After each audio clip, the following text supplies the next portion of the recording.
Hello everyone, welcome back to my channel. So आज हम जो टॉपिक करेंगे वो है कॉन्ग्रुएंस इन ट्रायंगल। ठीक है, तो आपके जो पंचायत सेक्रेटरी है उसके एग्जाम में ये टॉपिक है आपके क्वांटिटेटिव एप्टीट्यूड में। ठीक है, तो कॉन्ग्रुएंस इन ट्रायंगल हम आज पढ़ेंगे। तो उससे पहले जो ट्रायंगल के क्वेश्चन है, ट्रायंगल के बेसिक जो है, मैंने एक वीडियो डाल रखी हुई है। अगर आपने वो वीडियो नहीं देखी है तो आप इस चैनल को सब्सक्राइब करें और उस वीडियो को जरूर देखें। ठीक है, नाउ लेट्स गेट स्टार्टेड।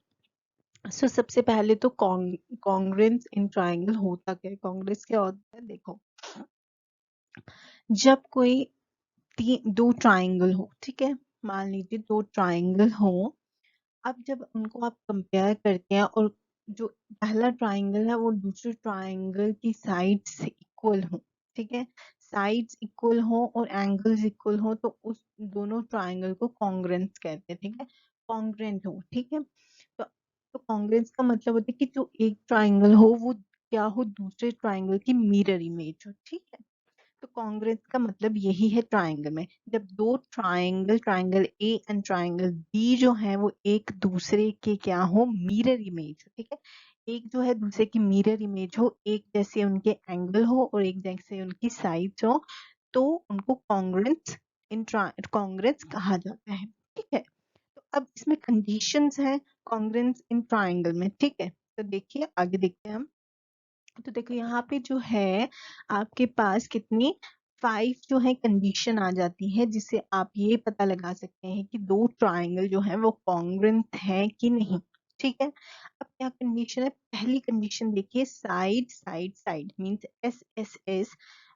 अभी आपको क्या करना है, इसको जो 5 है ना आपकी कंडीशन, उसको याद रखिए और उसके बारे में अभी हम आगे डिस्कस करेंगे। ठीक है, तो पहली आ गई साइड साइड साइड, देन उसके बाद side side angle and angle angle side और राइट एंगल हाइपोटेन्यूज साइड। ठीक है, सो ये 5 जो कंडीशन होती है उससे हम कॉन्ग्रुएंस ऑफ ट्रायंगल पता करते हैं। ठीक है, सो आगे बढ़ते हुए तो देखो यहाँ पे पहला कंडीशन क्या कहता है, साइड साइड साइड। तो इसमें कहा जाता है जब दो ट्रायंगल, ठीक है, जब हम दो ट्रायंगल को कंपेयर करें तो उनकी दोनों की जो 3 साइड्स हैं ट्रायंगल की, वो एक ट्रायंगल की 3 साइड्स इक्वल हो किसके, दूसरे ट्रायंगल के। ठीक है, जैसे कि आप यहाँ पे देख रहे हो, तब वो क्या कहलाता है, साइड साइड साइड रूल के तहत वो कॉन्ग्रुएंट कहलाता है। ठीक है, तो यहाँ पे डेफिनेशन क्या कहती है, if all 3 sides of one triangle, ठीक है, एक ट्राइंगल की 3 साइड्स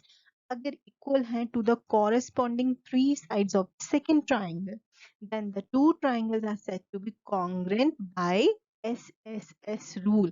तो कहता है कि तब वो दो जो ट्राइंगल है वो किस रूल के तहत कॉन्ग्रुएंट होंगे, तो वो किस रूल के तहत होंगे, S S S side rule के तहत कॉन्ग्रुएंट होंगे। तो क्वेश्चन में आ जाए कि एस एस एस रूल कब लगता है या कैसे आपको पता चलेगा कि एस एस एस के थ्रू कॉन्ग्रुएंट हुआ है ट्राइंगल, तो वो आपको कैसे पता चलेगा? तो यहाँ पे देखो, जैसे कि आपने देखा ये ट्राइंगल, ठीक है, दिस वन फर्स्ट ट्राइंगल, आप इसका बेस बेस के साथ अगर आप इसको कहते हैं ना मैच करेंगे तो वो बेस इन दोनों का इक्वल होगा। ठीक है, देन आप अगर यहाँ पे देखते हैं हाइपोटेन्यूज वाली साइड, तो यहाँ पे क्या है, ये साइड इसके साइड के इक्वल है, आप देख पा रहे हैं यहाँ पे, और ये वाले साइड जो है थर्ड साइड, वो इसके थर्ड साइड के इक्वल है।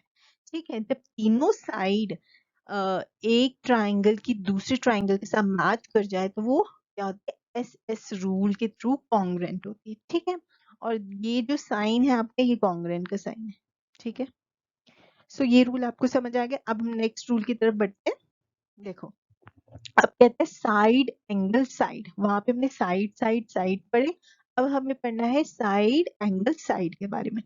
ठीक है, अब ये रूल क्या कहता है कि दो साइड इक्वल होनी चाहिए और इनके बीच का जो एंगल होना चाहिए ना वो इक्वल होना चाहिए दो ट्राइंगल्स का। ठीक है, तो कहता है कि दो साइड दोनों ट्राइंगल्स की और उनके बीच का जो एंगल है वो इक्वल होना चाहिए। कहते हैं if any two sides and the angle included between the side of one triangle is equivalent to the corresponding two side and the angle between the side of the second triangle, then the two triangles are said to be congruent by SAS rule।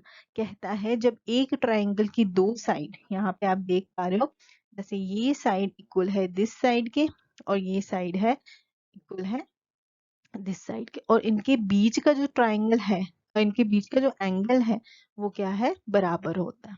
ठीक है, तो तब क्या तब क्या वो कहलाएगा, वो कहलाया जाएगा SAS रूल के तहत वो ट्राइंगल कॉन्ग्रुएंट कहलाया जाएगा। समझ आई यहाँ तक? पहले हमने पढ़ लिया साइड साइड साइड, तीनों साइड्स इक्वल हो एक ट्राइंगल की दूसरे ट्राइंगल के साथ, तो वो SSS कॉन्ग्रुएंस के तहत ट्राइंगल होता है। ठीक है, देन सेकेंड हमने रूल पढ़ लिया SAS कंडीशन का, तो इसमें का दो साइड और उसके बीच का एंगल अगर इक्वल है तो वो क्या कहलाएगा, SAS। ठीक है, तो यहाँ समझ आई। नाउ थर्ड क्या कहता है, ASA कहते हैं दो एंगल और एक साइड अगर इक्वल है तो वो क्या, वो कॉन्ग्रेंट कहलाए, वो दो ट्राइंगल कॉन्ग्रेंट कहलाए जाएंगे किस रूल के तहत, ASA रूल के तहत। तो इसकी डेफिनेशन क्या कहती है, दो एंगल्स और जो उनके बीच में साइड है, ठीक है, आपने दो एंगल्स लिए और उनके बीच की जो साइड है अगर एक ट्राइंगल की और दूसरे ट्राइंगल की दोनों मैच होती हैं, एक जैसी होती हैं, तो कॉन्ग्रेंट होती हैं, तो वो क्या कहलाएंगी, ASA रूल के तहत वो दोनों ट्राइंगल कॉन्ग्रेंट कहलाए जाएंगे। ठीक है, तो देखो यहाँ पे क्या कहता है, अगर टू एंगल, अब ये एंगल वाला रूल है, ठीक है, अगर दो एंगल हैं, ठीक है, और उसके बीच की, जब दो एंगल आप चूज करते हो तो उसी के बीच की लाइन एंगल को, सॉरी साइड को यूज करोगे, किसी और साइड को नहीं। ठीक है, दो एंगल के बीच की साइड जो है अगर वो दो ट्राइंगल्स की इक्वल होती है और उनके एंगल्स भी अगर इक्वल होते हैं, ठीक है, तो वो कॉन्ग्रेट कहलाए जाएंगे बाय कौन से रूल के तहत, ASA रूल के तहत। तो वो ट्राइंगल क्या कहलाया जाएगा, कॉन्ग्रेंट कहलाया जाएगा, लेकिन किस रूल के तहत, ASA रूल के तहत। तो आपको क्वेश्चन आ सकता है कि देखिए अगर जब दो एंगल इक्वल हो, उनके बीच की साइड इक्वल हो, तो वो कौन सा क्या है, कौन सा कंडीशन है, वो कौन सी कंडीशन है आपके कॉन्ग्रुएंसी की, कौन सी कंडीशन है। ठीक है, आपको जब पता होगा कि जब दो एंगल इक्वल हो, उनके बीच की एक साइड इक्वल हो, तो वो दो जो ट्राइंगल है वो इक्वल कहलाते हैं, कॉन्ग्रुएंट कहलाते हैं बाय ASA रूल के तहत। ठीक है, यहाँ तक आपको समझ आ गया।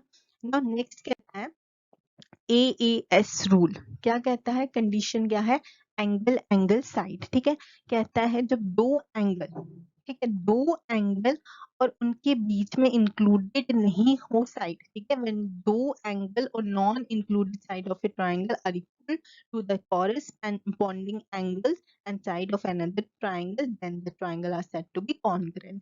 ठीक है, कहता है, अब देखो इसमें क्या रूल है, उसमें रूल था कि दो एंगल्स के बीच की साइड होनी चाहिए इक्वल, लेकिन इसमें क्या रूल कहता है, इसमें आपको कहता है कि दो एंगल तो इक्वल हो, ठीक है, लेकिन साइड जो हो अपोजिट हो, ठीक है, नॉन इंक्लूडेड, उनके बीच की साइड ना होके कोई और साइड हो। ठीक है, जैसे अब यहाँ दी थी, ये वाली साइड नहीं ली इन्होंने, ठीक है, दो एंगल की ये वाली बीच वाली साइड नहीं ली उन्होंने, साइड वाली साइड ली, नॉन इंक्लूडेड साइड।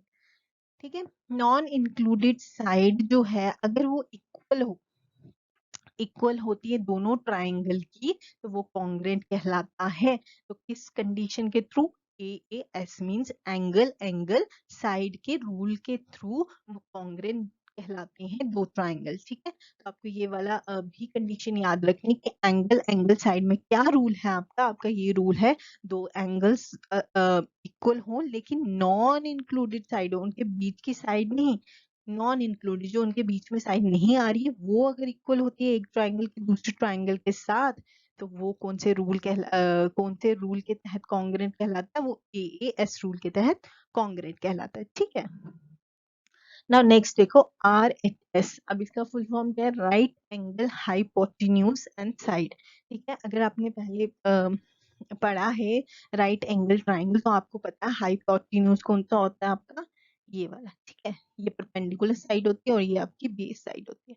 अब ये रूल क्या बोल रहा है, ये कह रहा है, कहता है अगर हाइपोटेन्यूज और साइड जो हो राइट एंगल ट्राइंगल की, ठीक है, is equivalent to the hypotenuse and side of the second right angle triangle, then the two right angle triangle are said to be congruent by RHS rule। ठीक है, कहता है अगर एक हाइपोटेन्यूज, ठीक है, एक ट्राइंगल का, जैसे ये मान लीजिए ए ट्राइंगल है, इसका जो हाइपोटेन्यूज है दिस वन, अगर वो दूसरे ट्राइंगल बी ट्राइंगल के हाइपोटेन्यूज के इक्वल है, ठीक है, अगर इसकी वैल्यू 2 है और इसकी वैल्यू भी 2 है, ठीक है, और इसकी वैल्यू 3 है और इसकी वैल्यू भी 3 है और इसकी वैल्यू कुछ भी हो, ठीक है, डजेंट मैटर, ठीक है, 6 रख दीजिए। लेकिन अगर हाइपोटेन्यूज इक्वल है आपके सेकेंड वाले ट्राइंगल के हाइपोटेन्यूज के इक्वल है और इसका बेस जो है पहला ट्राइंगल का दूसरे ट्राइंगल के बेस के इक्वल है और हमें परपेंडिकुलर से कोई मतलब नहीं, अगर वो इक्वल है तो वो क्या कॉन्ग्रेंट कहलाए जाते हैं, किस रूल के through, rule of right angle hypotenuse side, ठीक है। तो इस रूल के तहत ये क्या कहलाए जाते हैं, दो ट्राइंगल कॉन्ग्रेंट कहलाए जाते हैं। तो एग्जाम में अगर आपसे पूछा जाए कि दो ट्राइंगल कब कॉन्ग्रेंट कहलाए जाते हैं अंडर रूल RHS, तो तब कहलाए जाते हैं जब उनका हाइपोटेन्यूज और उनका एक जो बेस है, एक साइड है, एक साइड, ठीक है, a side of a right angle triangle is equivalent to the hypotenuse and a side of a second right angle triangle। अगर एक साइड और एक हाइपोटेन्यूज पहले ट्राइंगल का दूसरे ट्राइंगल के हाइपोटेन्यूज एंड अदर साइड के साथ मैच करते हैं तो वो कॉन्ग्रेंट ट्राइंगल कहलाए जाते हैं बाय RHS रूल, ठीक है। तो आपको यहाँ पे कितने 5 रूल मिल चुके हैं ट्राइंगल के, जहाँ पे आपको बता दिया है कि ट्राइंगल की कंडीशन कॉन्ग्रेंट में क्या होती है। जो कॉन्ग्रेंस ऑफ ट्राइंगल तब कहलाए जाते हैं जब जो इन कंडीशन, जो मैंने आपको 5 कंडीशन बताई, अगर वो उसको फॉलो करती है तो आपके जो है ट्राइंगल, दो ट्राइंगल उन रूल के थ्रू क्या कॉन्ग्रेंस कहलाए जाते हैं। तो ये है कॉन्ग्रेंस इन ट्राइंगल, ठीक है। तो यही 5 रूल होते हैं जिसके थ्रू कॉन्ग्रेंस ऑफ ट्राइंगल को आप पता कर सकते हैं, ठीक है। तो इसी तरह से आपको क्वेश्चन आते हैं कि हाँ भाई बता दीजिए RHS क्या है, AS क्या है, ठीक है, KS क्या होता है उसमें, ठीक है। तो आई होप ये जो चैप्टर है आपको समझ आया होगा। और इससे पहले अगर आपने ट्राइंगल का बेसिक चैप्टर नहीं देखा है तो मेरी चैनल पे जाके सब्सक्राइब कर लीजिए और कमेंट जरूर कीजिए, लाइक करिए और शेयर जरूर करिए।